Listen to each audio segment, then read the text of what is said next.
La chasse, on en parle souvent comme d'un poids politique. C'est vrai que c'est un poids politique important. C'est une activité pratiquée par plus d'1 million de Français sur les territoires. Et même si la chasse est transversale, c'est-à-dire qu'on ne défend pas la chasse selon qu'on est de droite, de gauche ou du centre, elle concerne tout le monde, elle a un poids politique important dans ce pays, tout le monde le sait.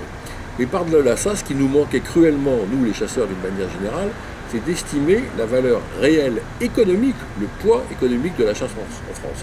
Figurez-vous que ça fait 30 ans qu'aucune donnée n'a été publiée sur ce sujet. Ça a inquiété les pouvoirs publics et les parlementaires qui ont demandé à la FNC, il y a un peu plus d'1 an maintenant, de conduire une enquête sur le poids réel des chasseurs en France. Mais écoutez, c'est aujourd'hui que les premiers résultats viennent d'être publiés, ce matin précisément, par le BIP, le bureau d'études qui avait été sélectionné par la FNC.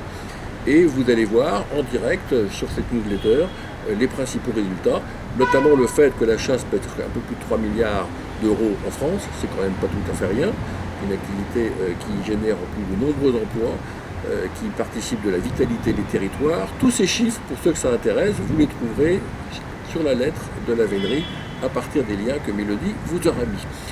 Petite anecdote, on s'aperçoit que dans les modes de chasse, la vénerie c'est quand même 5% des chasseurs.